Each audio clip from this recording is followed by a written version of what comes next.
Hello, welcome to physiology tutorial by doctor Hasanat. আজকে যে বিষয়টা নিয়ে আলোচনা করব সেটা হচ্ছে what are the driving forces that causes continuous flow of blood through the circulatory system. তাই না? এই যে আমাদের যে সার্কুলেটরি সিস্টেম দিয়ে কন্টিনিউয়াস কি হচ্ছে, ব্লাড কি হচ্ছে, ফ্লো হচ্ছে, তার মানে blood is always in a circulatory motion. এখন কি কি কারণে আসলে ব্লাড কন্টিনিউয়াস ফ্লো হচ্ছে? একটা কারণ ছাত্রছাত্রীরা খুব সহজেই এটা সবাই পারবে আমি আশা করি, সেটা হচ্ছে কার্ডিয়াক পাম্প, তাই না? অর্থাৎ pumping action of the heart. Heart কি করছে? কন্ট্রাকশন করছে, সিস্টলিক কন্ট্রাকশন। সেটার কারণে কিন্তু আলটিমেটলি সে ব্লাডটাকে ফোর্স করে সার্কুলেটরি সিস্টেমে পাঠিয়ে দিচ্ছে। আচ্ছা, তাহলে এখন কথা হচ্ছে কি, এটাই কি একমাত্র কারণ নাকি আরও কিছু কারণ আছে? অবশ্যই আরও কিছু কারণ আছে। কারণ শুধুমাত্র যদি দেখা যেত যে হার্ট পাম্পই যদি একমাত্র কারণ হতো, তাহলে সিস্টলের সময় ব্লাড ফ্লো হতো, ডায়াস্টলের সময় কিন্তু সেই ব্লাড ফ্লোটা বন্ধ হয়ে যেত, তাই না? কিন্তু সেটা কিন্তু হচ্ছে না। ডায়াস্টলের সময়ও কিন্তু কন্টিনিউয়াস ব্লাড ফ্লো হচ্ছে। কিভাবে? ডিউরিং ডায়াস্টল যে লার্জ আর্টারিগুলো আছে, এই লার্জ আর্টারিগুলোর ওয়ালে কিন্তু ইলাস্টিক ফাইবার আছে। তারা কি করে? ইলাস্টিক রিকয়েল করে। এই ইলাস্টিক রিকয়েলই কিন্তু finally actually helps to maintain continuous forward blood flow. Okay, ব্লাডটাকে পুশ করে সামনের দিকে নিয়ে যাচ্ছে।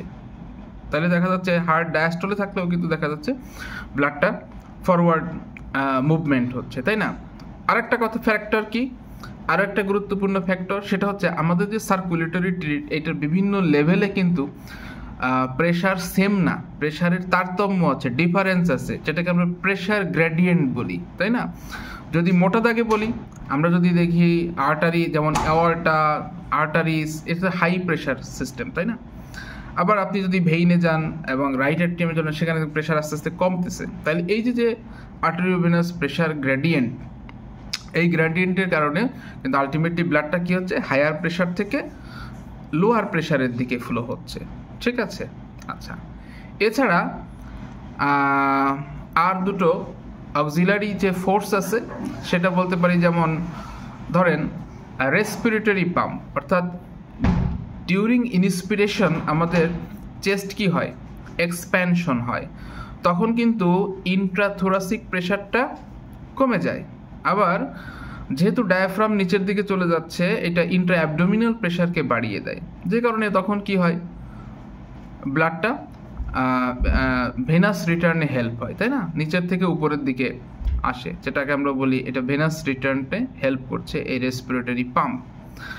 আবার যদি আমরা খেয়াল করি স্কেলিটাল মাসেল পাম্প, সেটাও কিন্তু এই ব্লাড ফ্লোতে হেল্প করছে, স্পেশালি ডিউরিং এক্সারসাইজ। তখন স্কেলিটাল মাসেল যখন কন্ট্রাক্ট করে, তখন কিন্তু তারা এই ব্লাডটাকে পুশ আপ করতেছে এবং ভেনাস রিটার্ন বাড়িয়ে দিচ্ছে। ঠিক আছে? তাহলে কি কি ফ্যাক্টর আমরা বললাম, আমরা একটু সামারি করি। একটা হচ্ছে pumping action of the heart, আর একটা হচ্ছে elastic recoil of the large arteries.